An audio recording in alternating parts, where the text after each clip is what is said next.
안녕하세요. 꿈라디오 도윤에 오신 것을 환영합니다. 20대 후반 여자입니다. 여러분에게 가족은 어떤 의미인가요? 저는 소위 말하는 콩가루 집안에서 태어나 자랐습니다. 주변에서는 저희 집안이 콩가루인지 전혀 모르는 그런 집안에서 말이죠. 처음부터 저희 집안이 그렇게 막장이었던 것은 아닙니다. 다만 저의 가족들은 어떠한 사건을 계기로 점차 변해가더니 나중에는 저희 도덕관념으로는 도저히 이해가 안 되는 수준까지 떨어져 버렸어요. 그런데 그런 와중에도 중립을 지키고 양심대로 행동하니 선물 같은 행운이 찾아왔습니다. 오늘은 그 이야기를 전해드려 보려고 해요. 긴 이야기지만 잘 들어주셨으면 좋겠습니다. 저희 어머니는 제가 고등학생이던 시절 돌아가셨습니다. 참 밝고 건강하셨던 분이셨는데 한순간에 건강이 악화되시더니 세상을 떠나셨어요. 아직도 어머니가 그렇게 허무하게 돌아가신 게 믿어지지 않을 정도입니다. 어머니는 고생을 정말 많이 하신 분이셨어요. 저희 첫 기억은 어머니가 할머니 댁에서 열심히 집안일을 하고 있는 모습이었습니다. 제가 태어나기 전부터 어머니는 할아버지의 병수발을 드셨고 제가 3살이 됐을 때 할아버지가 돌아가신 이후에도 할머니 댁을 오가며 집안일을 했죠. 어머니는 제가 "엄마, 왜 이렇게 할머니 집에 자주 가?" 라고 묻자 "아빠가 첫째 아들이잖아. 그래서 엄마가 가는 거야" 라고 대답하셨어요. 그때는 몰랐는데 지금 생각해보니 아버지가 장손이라는 이유로 어머니가 굳은 일을 도맡아 하셨던 거였습니다. 게다가 저희 친가는 대단히 보수적인 집안입니다. 그런 곳에서 혼자 고군분투했으니 그런 집안 분위기가 어머니에게 많은 스트레스를 가져다 주었고 정신적 스트레스와 육체적 고단함이 결국 병을 가져다 준 게 아닌가 싶네요. 하지만 어머니는 숨막히는 집안 분위기 속에서도 한 번도 싫은 소리를 하지 않으셨어요. 늘 밝은 얼굴로 할머니의 안부를 묻고 할머니의 수발을 들곤 하셨죠. 제가 기억하는 어머니는 늘 바쁘고 고대 보이셨지만 늘 앞뒤가 똑같은 분이셨습니다. 사회인이 되고 나니 어머니처럼 앞뒤가 똑같은 사람으로 살기가 얼마나 힘든지 알게 되었네요. 웃는 게 예뻤던 저희 어머니는 갑자기 쓰러지셨습니다. 아버지는 해외에서 사업을 하시는 중이셨기 때문에 바로 한국으로 들어올 여력이 안 되셨고 자연스럽게 어머니의 보호자는 제가 되었습니다. 어머니가 쓰러지신 후 줄곧 의식이 없으셔서 초조한 나날이 이어지던 가운데 어머니의 의식이 기적처럼 돌아왔습니다. 하지만 그 기적이 무색하게도 의식이 돌아온 지 이틀 뒤 어머니는 세상을 떠나셨어요. 하늘도 무심하죠. 어머니가 돌아가시던 날은 그 어느 날보다 화창했습니다. 게다가 아버지는 어머니가 돌아가신 이후에야 다급하게 병실로 들어오셨어요. 한동안은 아버지와 세상을 원망하며 살았습니다. 어머니의 임종을 지켜주지 못한 아버지, 착한 내 어머니가 돌아가셨는데 아무 문제 없이 잘만 굴러가는 세상 그 어느 것 하나 마음에 드는 게 없었거든요. 아버지는 장례를 치른 지 얼마 되지 않아 다시 해외로 나가셨고 돌봐주는 사람들 없이 학교도 제대로 가지 않고 매일 방에 틀어박혀 살기 몇 달째가 되던 날 문득 잊고 있던 어머니의 유언이 생각났습니다. 사람에게는 사람의 도리가 있는 거야. 그때마다 마땅히 지켜야 할 도리를 하고 살아 나중에 다시 만나자. 엄마가 너무 일찍 떠나서 미안해. 거울을 보니 사람인지 짐승인지 모르겠는 물체가 서 있는 것이 보였어요. 저는 그 길로 벌떡 일어나 몸 단장을 하고 돼지우리 같은 집을 치웠습니다. 그리고 학생의 본분을 다하기 위해 열심히 공부했어요. 그렇게 고등학교 1년과 재수기간 1년을 보낸 저는 서울에 있는 이름 있는 대학에 입학하게 되었습니다. 대학에 입학하고 나니 거취가 문제더군요. 저는 당연히 자취를 하거나 기숙사를 갈 생각이었는데 아버지에게 이 이야기를 하니 아버지는 뜻밖의 말씀을 하셨습니다. 아빠가 해외에 있다 보니까 너가 무슨 일이 있으면 바로 챙겨줄 수가 없어. 그러니까 서울에 있는 할머니 댁에서 지내는 건 어떠냐, 라고 말이죠. 저는 아버지가 저의 안전을 신경 쓰고 있었다는 게 너무 놀라워서 얼떨결에 할머니 댁에서 살기로 결정하게 되었습니다. 할머니는 어머니가 돌아가신 이후로 다른 자식들이 많이 살고 있는 서울로 이사하신 지 오래였어요. 혼자 살고 계신 할머니 댁으로 찾아간 저는 놀라움을 금치 못했습니다. 할머니 댁은 정말 허름한 곳이었어요. 방 한 칸짜리 원룸에 제대로 된 가구도 없었습니다. 의아했어요. 친가 쪽은 부유한 편이었거든요.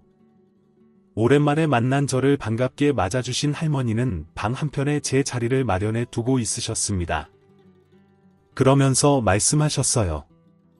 너가 와서 기쁘긴 하다만 사실 할미는 지금 사는 게 이렇다. 너네 아빠한테 말하지는 말아다오. 할머니에게 듣게 된 전말은 이러했습니다. 애초에 할머니가 사시던 아파트는 아버지가 전세로 구해준 집이었습니다. 아버지에게는 총 5명의 동생이 있는데 그중 막내 동생이 갑작스럽게 빚이 생겨 할머니에게 아파트 전세금을 달라고 한 것이었죠. 할머니는 안 된다고 극구 반대하셨지만 지금 있는 빚만 해결하면 금방 똑같은 아파트 전세금을 구해서 들어갈 수 있게 해드리겠다는 막내 아들의 이야기에 넘어가고 말았다고 합니다. 막내 삼촌은 전세금을 빌리던 당시 전세금을 다시 모을 동안 할머니를 모시고 살겠다는 조건을 내걸었는데 돈을 가져가자마자 입을 싹 닫았다고 하더군요. 그러면서 얻어준 게 이 작은 월세방이었다고 했습니다. 저는 너무 기가 차서 할머니에게 여쭤봤습니다. 아니 도대체 왜 갑자기 입 싹 닫고 할머니를 못 모시겠다고 한 거예요? 할머니는 저의 질문에 지 마누라랑 이런저런 이야기를 한 모양이야 라고 대답하셨어요. 저는 화가 머리끝까지 난다는 표현을 이때 처음으로 경험했습니다.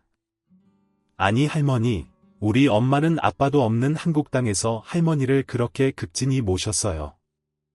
그런데 뭐 콩고물 하나라도 떨어진 게 있나요? 그런데 어떻게 할머니 전세금까지 쏙 빼간 인간들이 할머니를 이런 작은 월세방에 모실 수가 있죠? 우리 엄마처럼 하는 건 바라지도 않아요. 이게 사람이 할 도리인가요? 이게라는 말이 정말 목구멍까지 차올랐습니다. 하지만 입 밖으로 내뱉을 수는 없었어요. 돌아가신 어머니가 원하는 건 이게 아니었기 때문이죠. 할머니는 시종일관 저의 눈치를 보고 계셨습니다. 아마 제가 아버지에게 이 사실을 알릴까봐 두려워하시는 눈치였어요. 내가 전세금을 빼주지 말았어야 하는데 내가 빼줘서 이런 일이 생긴 거다. 이 이야기 내 아비가 알면 형제간의 분란밖에 더 나겠냐 라고 은근슬쩍 아버지에겐 비밀로 해달란 티를 내셨죠. 저는 할머니에게 절대 아버지에게 말씀드리지 않겠다고 약속했습니다. 정말 그렇게 했냐고 물으신다면 아니요. 할머니가 지내시던 곳은 도저히 노인이 살만한 곳이 아니었어요.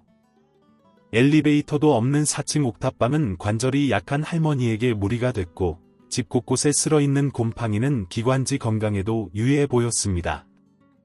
저는 할머니에게 약속한 그 길로 나아가 아버지에게 전화를 드렸습니다. 물론 이 이야기를 들은 아버지는 매우 분노하셨지만 이런 상황에서 형제들끼리 싸우는 건 연로하신 할머니에게 스트레스만 될 뿐이다 라는 저의 말에 화를 가라앉히셨어요. 아버지는 저에게 어떻게 해주길 바라냐고 물으셨고 저는 현재 할머니 통장으로 들어가는 할머니의 용돈을 제 통장으로 돌려주길 부탁드렸습니다. 할머니와의 대화 중에 아버지가 할머니에게 보내드리는 용돈이 모두 막내 삼촌을 비롯한 다른 형제들에게 들어가고 있다는 것을 알게 되었거든요. 아버지는 알겠다고 대답하시며 바로 저에게 70만 원을 송금해 주셨습니다. 그리고 바로 둘째 삼촌에게 연락을 드렸어요. 둘째 삼촌은 외국에서 교수로 일하고 계시던 중이었습니다. 오랜만에 저희 연락을 받은 둘째 삼촌은 제 연락을 반가워하셨어요. 혜영아 이게 무슨 일이야? 웬일로 너가 전화를 다 하고. 아빠한테 얘기는 들었다. 이제 대학생이라며 수고했네. 하지만 저는 그런 둘째 삼촌의 연락에 반갑게 응할 수 없었습니다. 아버지에게 말했던 내용을 그대로 다시 둘째 삼촌에게 했어야 했기 때문이었죠. 제 모든 이야기를 들은 둘째 삼촌은 아버지와 마찬가지로 분노하셨습니다. 너 아버지는 어떻게 하셨니? 분노를 억누르며 차분히 이야기하는 둘째 삼촌의 이야기가 들렸습니다. 우선 할머니한테 보내고 계시는 용돈을 제 통장으로 보내주셨어요. 앞으로도 그렇게 하실 예정이고요. 할머니는 자기가 용돈을 받는지도 모르세요? 아마 할머니 통장은 다른 분들한테 있는 것 같네요. 이 말을 들은 둘째 삼촌은 자신도 마찬가지로 할머니 용돈을 저희 통장으로 보내주시겠다 약속하셨습니다. 그렇게 저는 바로 부동산에 찾아가 좀 더 괜찮은 1층 투룸 월세방을 구했습니다. 할머니는 갑작스러운 이사에 제가 아버지에게 얘기라도 한 게 아닌가 놀라셨지만 거기가 너무 바가지가 심했더라고요. 같은 월세금으로도 더 나은 집으로 갈 수 있게 됐어요. 나는 저의 말에 수긍하셨습니다. 이때 확실히 느꼈어요. 할머니는 시골에서 자식 5을 낳아 기르시며 평생을 집에서만 사신 세상 물정 모르는 어른이라는 것을 말이죠. 할머니가 너무 안타까웠습니다. 이래서 어머니가 할머니를 극진히 모셨나 싶었어요. 저는 학교를 마치고 집으로 들어갈 때면 할머니가 드셔보신 적 없을 것 같은 디저트나 맛있는 음식을 사가고 주말이 되면 할머니를 모시고 동네 마실을 나갔습니다. 이사를 간 지 한 달 후 전집에 월세를 보내는 날 막내 삼촌에게 연락이 왔습니다. 혜영아, 너 우리 어머니 데리고 이사 갔니? 네, 아무래도 저랑 할머니랑 단둘이 살기는 힘들 것 같아서요. 아니 그러면 너는 삼촌한테 얘기를 좀 해야지. 역시나 전세금에 대한 이야기를 저희 아버지가 아실까봐 눈치 보는 게 뻔히 보이더군요. 아버지는 모르세요? 할머니가 절대 비밀로 해달라고 부탁하셔서 그냥 아버지가 저한테 주시는 월세 비용 써서 나왔어요. 막내 삼촌도 원래 내던 월세금 정도는 보태주실 수 있으시죠? 저는 솔직히 이때까지만 해도 막내 삼촌에 대한 조금의 기대가 있었어요.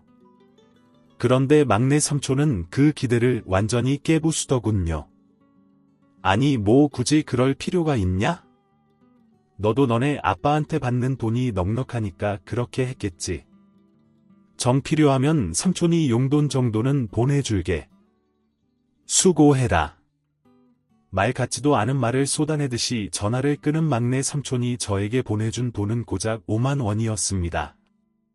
저는 화가 나서 할머니 월세가 17만 원 아니었나요? 그런데 왜 5만 원만 보내세요?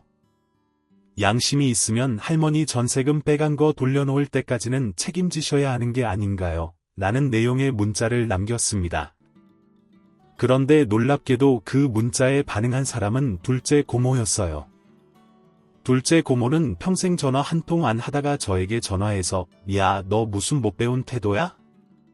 어딜 막내 삼촌한테 이따위 말버릇을 해? 라며 대뜸 화를 내셨습니다. 제가 뭘 잘못했나요?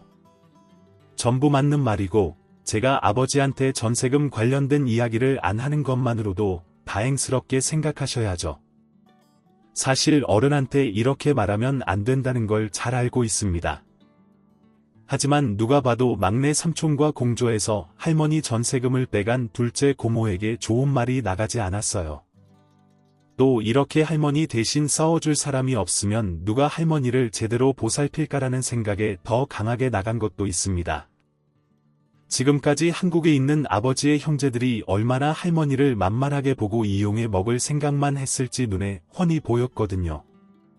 둘째 고모는 아버지 이야기가 나오자 확실히 수그러드는 게 보였습니다. 저는 전세금 다시 메꿀 수 있게 되면 연락 주세요. 그 전까지는 연락 안 받겠습니다. 라고 말하고 전화를 끊으려고 했습니다. 그런데 잠깐만. 그러면 너네 아빠랑 둘째 오빠가 보내주는 용돈은 어떻게 된 거니? 그거 혹시 너가 받는 거야? 라는 날카로운 목소리가 들렸어요. 네. 그걸 왜 너가 가지고 가? 엄마 자식은 우린데. 이 전화를 하던 도중 저는 우리 집은 콩가루 집안이라는 사실을 확실히 인정하게 됐습니다. 그리고 다짐했어요. 콩가루에게는 콩가루로 대처하겠다고 말이죠. 저는 더 들을 것도 없는 궤변을 차단하고 학교 생활에 집중했습니다. 중간중간 할머니를 모시고 놀러가고 건강검진을 가는 것도 잊지 않았죠. 그렇게 제가 대학교 4학년이 됐을 때 갑작스럽게 아버지가 돌아가셨습니다. 심장마비였다고 했어요. 어머니만큼 갑작스러운 아버지의 부고 소식은 충격적이었지만 고등학생 때만큼 큰 충격은 아니었습니다. 분주히 해외에서 돌아가신 아버지를 수습하고 한국에서 장례를 치르고 모든 걸 처리하려다 보니 저는 학교를 1년 동안 휴학해야 했어요. 꼭 그것 때문에 휴학을 한 건 아니었습니다. 부모를 모두 잃었다는 상실감은 생각보다 크더군요. 마음을 정리할 시간이 필요했습니다. 물론 할머니 또한 자식을 잃은 슬픔에 큰 상실감을 겪으셨고 몸도 많이 약해진 상태였어요. 그런 할머니는 어느 날 저의 손을 꼭 잡으시고는 산 사람은 살아야지. 넓은 데로 나가서 많이 보고 훌을 털고 와 라는 이야기를 하셨습니다. 어디 나가서 여행이라도 하고 오라는 의미였죠.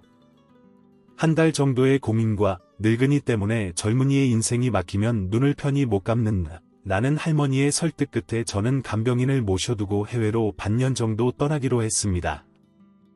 당시 할머니는 기력이 많이 쇠하셔서 병원을 자주 왔다 갔다 하셔야 했거든요. 간병인님은 굉장히 친절하시고 좋은 분이셨어요. 할머니와도 친한 친구처럼 잘 지내셨죠? 아마 우리 어머니가 살아계신다면 딱 저 나이 때의 저 모습이 아닐까 싶을 정도로 할머니에게 잘하셨습니다. 그렇게 좋은 분에게 할머니를 잘 맡겼다는 생각으로 마음 한편을 가볍게 하고 해외로 떠났는데 해외로 간 지 한 달도 채 안 돼서 한국에 돌아오게 되었습니다. 바로 아버지의 형제들 때문이었어요. 급하게 간병인 님의 연락을 받고 돌아간 할머니 집은 아주 난장판이었습니다. 집에는 이리저리 뒤진 흔적이 있었고 할머니는 상실감 가득한 표정으로 멍하니 앉아 계셨어요. 어떻게 된 거냐고 묻기도 전에 진물을 쾅쾅거리는 소리가 들렸습니다. 간병인 님은 어쩔 줄 몰라 하며 저에게 말씀하셨어요. 며칠 전부터 저러세요. 문을 부술 것 같아서 열어주면 들어와서 이리저리 뒤지고 자꾸 뭘 내놓으라고 해요. 더 들을 필요도 없었습니다. 저희 아버지가 남긴 유산을 내놓으라는 거였겠죠. 저는 그 길로 바로 문을 열었습니다. 문 앞에는 깜짝 놀라서 서 있는 2명의 고모와 막내 삼촌이 있었습니다. 집으로 들어선 3사람의 주장은 이것이었어요. 아버지가 남긴 유산은 우리가 나눠 가져야 한다. 너 혼자서 다 가지고 있을 수는 없어. 너가 나이가 아직 어리니 더 클 때까지 우리가 네 아빠의 유산을 맡아주겠다 말이 안 되는 소리였죠. 그렇게 3사람을 쫓아낸 후 저는 마음 편히 해외로 나갈 수 없었습니다. 왜냐하면 제가 돌아온 직후부터 할머니에게서 치매 증상이 나타났기 때문이었죠. 어느 순간부터 할머니는 잠자는 시간이 길어지셨습니다. 하루 종일 말 한마디 안 하시는 날도 생겼고 그렇게 좋아하시던 간병인님과도 대화하지 않으셨죠? 마치 우울증에 걸린 사람처럼 무기력하게 잠만 자고 아무것도 하지 않는 시간이 길어졌습니다. 저는 할머니의 기분이 나아지도록 별의별 노력을 다했지만 큰 효과는 보지 못했습니다. 하지만 어느 순간 할머니의 무기력증은 사라졌고 저는 단순히 자식들이 돈 때문에 난리 피우는 걸 보셨으니 그 충격으로 마음이 힘드셨나 보다라고 생각하고 말았습니다. 그런데 할머니의 이상 증세는 이제부터 시작되었어요. 한 번은 날이 좋아서 할머니를 모시고 밖으로 나갈 참이었습니다. 할머니에게 외출 준비를 하시라고 말씀드리고 저도 나갈 준비를 하는데 할머니가 대뜸 들어오시더니 저에게 이렇게 말씀하셨습니다. 혜영아, 이상하다. 왜 옷장에 겨울 옷이 없지? 내가 옷 정리를 안 했나? 저는 깜짝 놀랐어요. 왜냐하면 당신은 한여름이었거든요. 겨울 옷이 옷장에 있을 리 만무했습니다. 또 할머니는 그나마 입는 얇은 옷들을 이리저리 껴입은 상태였어요. 저는 할머니에게 할머니 그게 무슨 말씀이세요? 지금 한여름이에요. 당연히 옷장에 겨울 옷이 없죠라고 이야기했지만 할머니는 한참 동안 제 이야기를 이해하지 못하셨습니다. 왜 겨울 옷을 안 꺼내놨냐 따더러 얼어 죽으라는 소리냐라며 공격적인 말투로 말씀하시기까지 하셨어요. 한참을 그렇게 씨름하고 나서야 외출할 수 있었던 저는 그 다음날 집으로 오신 간병인님에게 이 이야기를 털어놓았습니다. 간병인님은 충격적인 말씀을 하셨어요. 할머니가 치매인 것 같다는 것이었죠. 저는 그 길로 할머니를 모시고 병원에 갔고 할머니가 치매라는 진단을 받았습니다. 멍하니 할머니의 손을 붙잡고 앉아있는 저를 위로해준 건 간병인님이었어요. 이후 할머니는 치매 치료를 받으셨지만 할머니의 상태는 치료가 무색할 정도로 빠르게 악화되었습니다. 갑자기 새벽에 일어나서 대청소를 한다며 집 안을 발칵 뒤집어 놓는가 하면 혼자 씻지도 못하는 상태까지 가셨어요. 화분을 깨고 접시를 깬 걸 맨손으로 잡는 등 위험한 일까지 벌어지자 저는 간병인님과 진지하게 할머니를 시설에 모시는 걸 고려했습니다. 하지만 아무리 시설이 잘 되어 있고 그곳이 더 안락하다고 하더라도 손주가 멀쩡히 살아있는데 할머니를 시설에 모시는 건 마음이 편치 않더군요. 그런데 어떤 한 사건을 계기로 할머니를 시설에 모시겠다 다짐하게 되었습니다. 그 계기는 할머니의 자식이자 저희 친척인 고모들과 막내 삼촌이었죠. 세 사람은 어떻게 알았는지 할머니가 치매에 걸렸다는 이야기를 듣고는 할머니를 모셔가겠다고 난리를 부렸습니다. 갑자기 이 사람들을 뭘 믿고 제가 할머니를 모셔가라고 할 수 있었겠어요? 할머니 전세금은 자기들 배부르는 데 써놓고 할머니는 허름한 월세방에 모신 괘씸한 사람들인데요. 고모들과 삼촌은 제가 앞을 가로막자 네 아빠 유산은 우리가 양보했다고 쳐도 이분은 우리 어머니야. 자식이 어머니를 모신다는데 어딜 손주가 감히 마가 같은 말로 절 협박하기도 했어요. 무력을 행사하는 날도 있었습니다. 아이처럼 엉엉 우는 할머니와 저를 강제로 떼어놓고 할머니를 데려가려고도 했죠.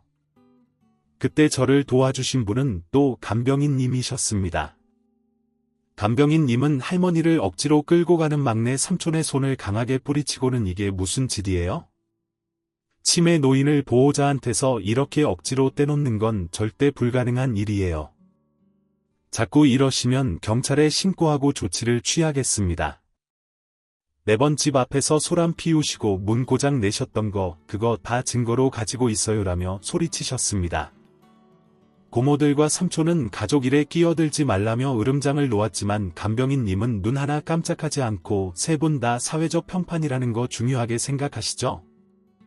지금까지 할머님한테 했던 짓 다 까발려 볼까요? 어디 한번 가족들끼리 경찰서 들락날락거렸다는 소문 내볼까요라며 더 크게 으름장을 놓으셨어요. 저는 항상 사람 좋게 웃으셨던 간병인님이 이렇게 분노하시는 걸 처음 봤습니다. 간병인님의 말대로 고모들과 막내 삼촌은 주변 평판이 무서웠던 것인지 그날은 한 발 물러서더군요. 그날 저녁 저와 간병인님은 저 사람들에게서 할머니를 지키기 위해서라도 시설로 모시기로 결정했습니다.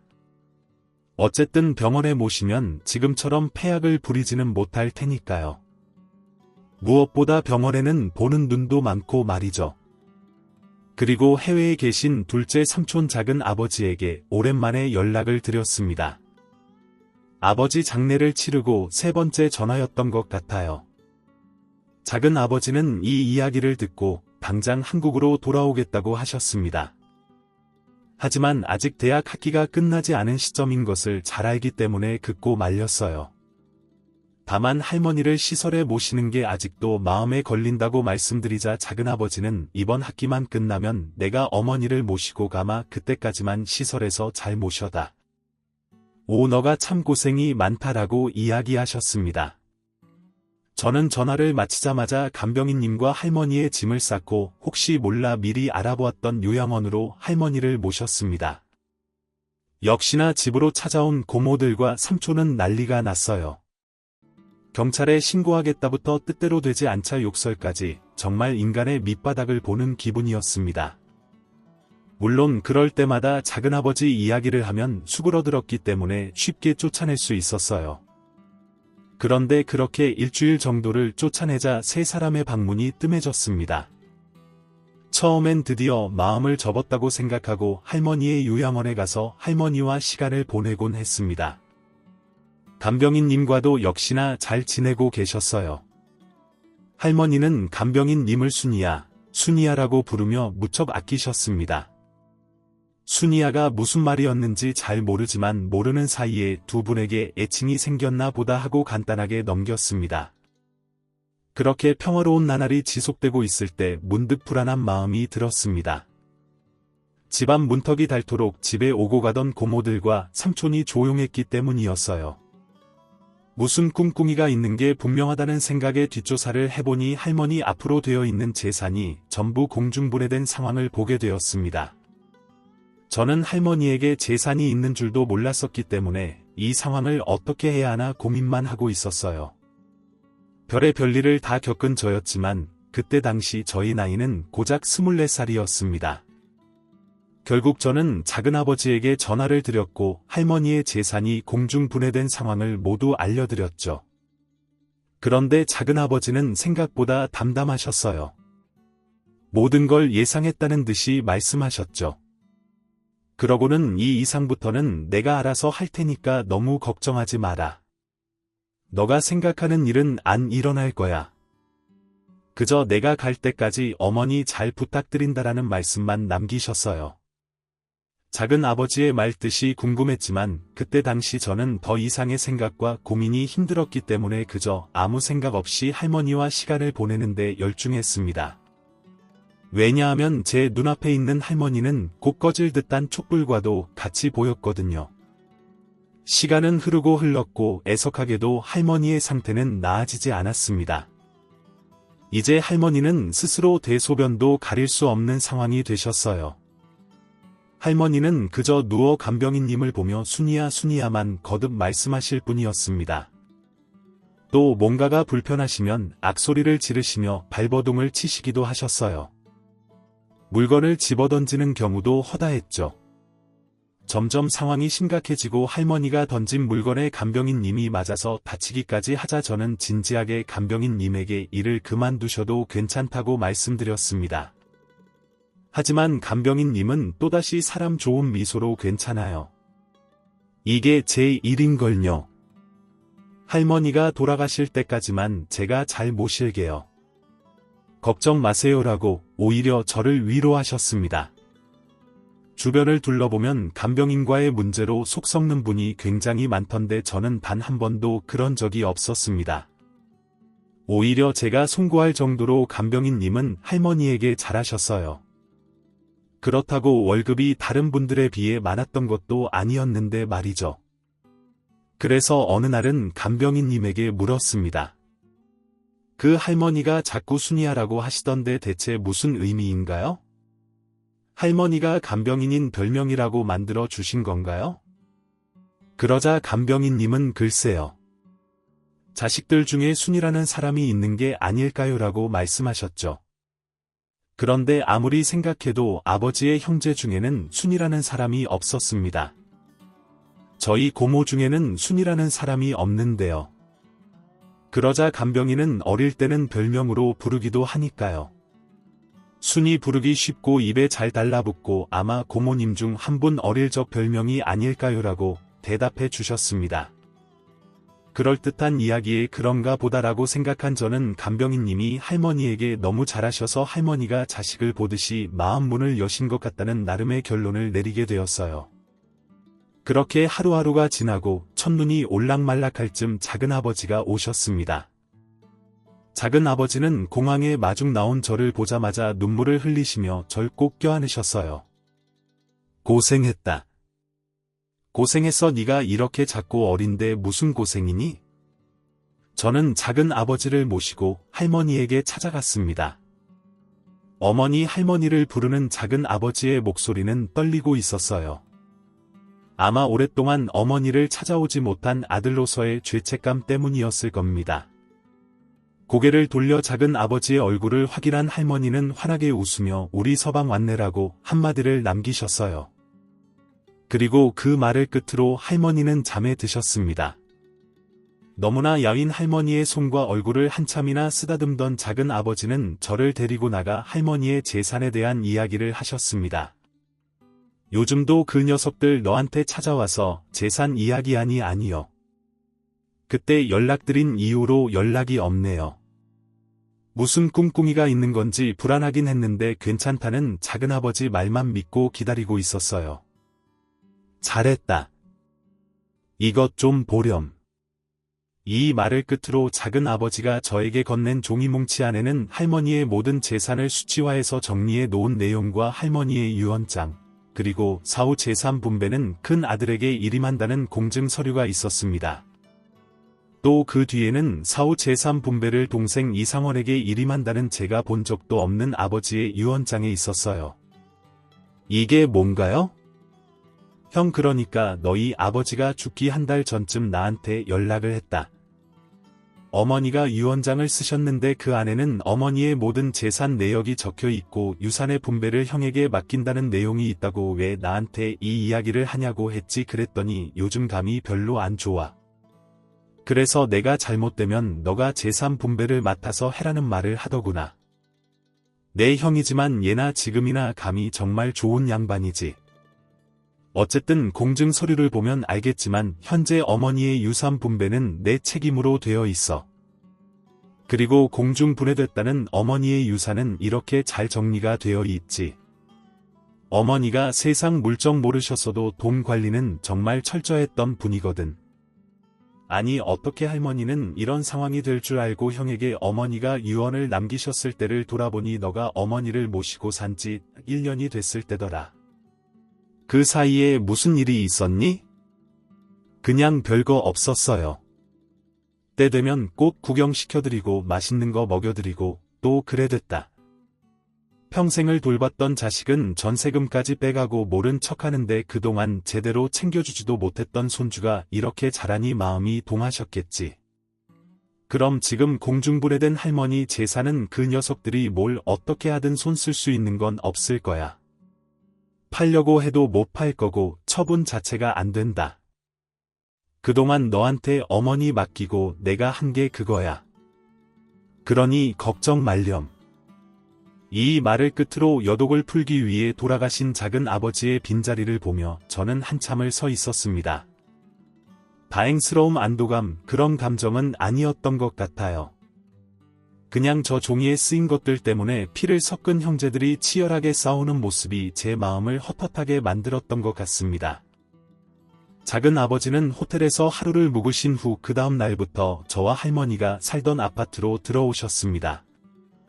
그런데 어떻게 알았는지 고모들과 삼촌이 작은 아버지를 보겠다며 찾아왔어요.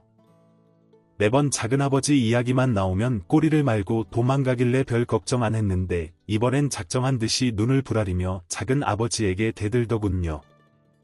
오빠만 자식이야. 아주 돈 때문에 미쳐가지고 동생들은 눈에 보이지도 않지? 그래, 외국 물 좀 먹더니 이젠 아주 가족의 정이고 뭐고 아예 없는 거야. 그치, 엄마는 항상 그랬어. 딸 자식보다 아들이 우선이야. 응, 형, 어떻게 이럴 수가 있어? 어머니 재산이 그렇게도 탐나서 우리나 형이나 다를 거 없어. 외국 나가 살면서 어머니 제대로 챙긴 적이나 있어? 이런 식으로 세 사람이 돌아가며 작은 아버지를 괴롭혔습니다. 옆에서 듣고만 있는데도 스트레스가 절로 생기더군요. 작은 아버지는 그 앞에서 저에게 보여주셨던 서류의 복사본을 꺼내며 말씀하셨습니다. 법적으로 너네 같은 호로 자식들이랑은 상종도 안 하시겠다는 게 어머니 유언이시다. 돌아가실 때까지 얼굴도 비추지 말고 마음 편하게 가실 수 있도록 인간된 도리라도 해라고 말이죠. 작은 아버지의 말을 듣고 서류를 확인한 세 사람은 아주 노발대발 난리가 났습니다. 하지만 작은 아버지는 눈 하나 깜짝하지 않으셨어요. 지금 당장 이 집에서 나가지 않으면 경찰 부를 거다. 어떻게 할래? 흥분한 세 사람은 작은아버지 이야기를 듣지도 않았고 고래고래 소리를 지르며 시위를 했습니다. 정말 경찰을 부르고 나서야 떠난 세 사람을 뒤로 하고 저와 큰아버지는 할머니에게로 향했죠.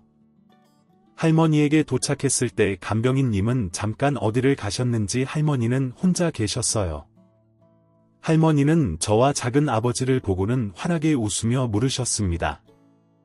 순이는 어디 갔는지 아는감? 얘가 또 어딜 갔네. 저와 작은 아버지는 동시에 순이요라고 대답했지만 뉘앙스는 조금 달랐습니다.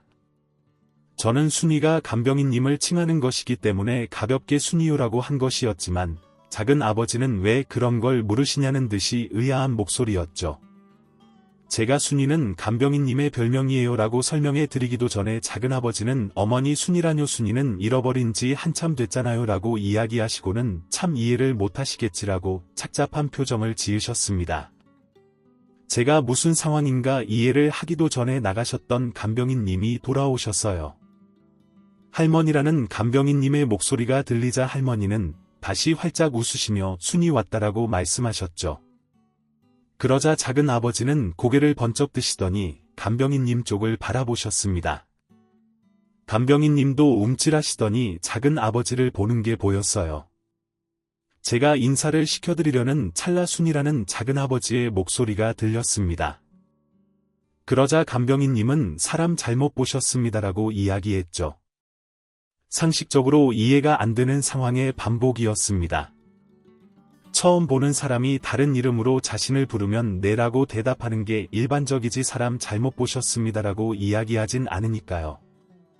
저는 잠자코 상황을 지켜보았습니다. 순이지 작은 아버지의 질문에 간병인님은 또다시 아닙니다라고 대답하셨습니다. 이에 작은 아버지는 이상하다는 표정을 지우지 못하며 죄송합니다. 순간 너무 놀래서라고 사과하셨죠. 그런데 간병인님이 할머니 탁자 옆 가습기에 물을 채우려고 손을 걷는 순간 작은 아버지는 벌떡 일어나며 소리치셨습니다. 순이잖아, 순이네. 저는 너무 깜짝 놀랐고 간병인님은 서둘러 걷어올린 소매를 내리셨어요. 아니라니까요. 순이가 누군데 이러시는 거예요?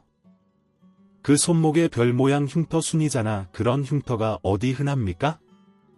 목에 있는 점도 그렇고 누가 봐도 우리 순인데 눈매도 딱 순이잖소. 그런데도 순이가 아니라고 작은 아버지의 목소리는 거의 울먹거리는 수준이었고 할머니는 그런 작은 아버지의 소매를 잡으며 우리 순이 혼내지 마, 아직 애기야라고 작은 아버지를 말리셨어요. 결국 작은 아버지의 닭달에 간병인님은 눈물을 흘리고 마셨습니다. 그러면서 내뱉은 간병인님의 말은 충격적이었어요. 그래요. 내가 순이에요. 알고 보니 할머니에게는 5의 자녀가 아니라 6명의 자녀가 있었다고 합니다. 저희 아버지와 작은 아버지, 그리고 그 밑에 딸 1명이 있었다고 하죠. 마을에 오랜만에 장이 섰던 날, 아들 2명과 딸 순이를 데리고 나간 할머니는 그곳에서 눈 깜짝할 사이에 딸을 잃었다고 합니다. 그게 바로 순이였죠. 백방으로 딸을 찾아다녀도 결국 딸을 찾을 수 없었던 할머니는 시리에 빠져 몇 년 동안 아무것도 못하며 살았고 그렇게 5년이 지난 후에야 일상생활을 할 수 있게 되었다고 합니다. 그 이후 낳은 자식이 2 고모와 막내 삼촌이었다고 하죠. 순이 고모는 엄마를 잃어버린 후 부잣집에 입양되어 불행 중 다행으로 유복하게 살았다고 합니다. 하지만 평생을 버림받았다는 생각에 빠져 살았다고 했죠. 하지만 자신도 엄마가 되어 자식을 출가시킨 이유가 되자 버림받지 않았었을 수도 있다는 생각에 친부모를 찾게 되었고 지금의 늙고 노쇠한 그리고 자식에게 외면당하는 자신의 어머니를 만나게 되었다고 합니다. 고모는 작은 아버지에게 이렇게 말했습니다. 엄마를 만나면 왜 나를 잃어버렸냐고, 그때 나를 찾기는 했냐고 흥신원망할 생각이었어. 그런데 어떻게 이런 엄마의 모습을 보고 그런 말을 해. 그럼 나타나자마자 너가 순이라고 이야기하지 왜 아무 말 안 했어? 어머니 돌아가실 때까지 비밀로 하려고 했던 거야 라는 작은 아버지의 말에 순이 고모는 말할 수 없었어. 이 상황에서 내가 엄마 자식이라고 나타나 봐. 나머지 자식들 엄마 재산 가져가겠다고 혈안되어 있는 그 자식들이 내가 엄마 옆에 있도록 가만히 뒀겠어. 재산 빼돌리려고 왔다고 머리채 안 잡히면 다행이지. 나는 그냥 엄마 곁에 있는 것만으로도 다행이다 싶었어. 이렇게 모시다가 돌아가시면 고이 묻어드리고 나중에서야 내가 순이라고 밝히려고 했지라고 말씀하셨습니다. 저는 그제야 할머니가 순이 고모를 그렇게까지 아끼셨던 이유, 순이 고모가 할머니를 저렇게까지 할 수 있나 싶을 정도로 모셨던 이유를 알게 되었습니다. 할머니는 정신이 온전치 않은 상황에서도 간병인 님이 자신을 잃어버린 딸이라는 걸 알고 계셨던 것이죠. 작은 아버지와는 유산에 대한 이야기를 하게 되었습니다. 작은 아버지는 내가 해외에 있어서 어머니도 제대로 못 돌봐드렸는데 이걸 내가 가지는 건 말이 안 된다. 너랑 순이가 나눠 가져라라고 말씀하셨어요. 하지만 순이 고모는 기함을 하시며 나 이 돈 필요 없어라고 이야기하셨습니다. 알고 보니 순이 고모의 재산은 어마어마하게 보였던 할머니의 재산이 소꿉장난 수준으로 보일 정도로 대단했습니다. 결국 두 분은 모든 재산을 저에게 몰아주기로 결정하셨어요. 물론 아직 할머니가 돌아가신 게 아니기 때문에 극구 사양했지만 결국 그렇게 될 것으로 보이네요. 지금도 두 고모와 삼촌은 불티나게 할머니를 찾아오고 저와 작은아버지 그리고 순이 고모를 찾아옵니다.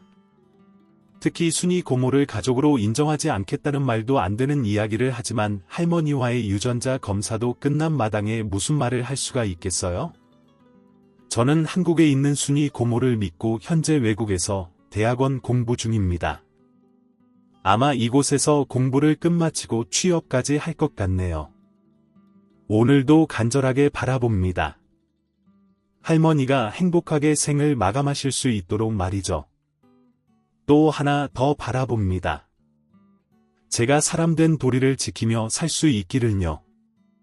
제가 저희 어머니의 마지막 바람을 지킬 수 있도록 말이죠. 지금까지 사연 들어주셔서 감사합니다. 사연이 재미있으셨다면 구독과 좋아요를 눌러주세요. 감사합니다. 안녕히 계세요.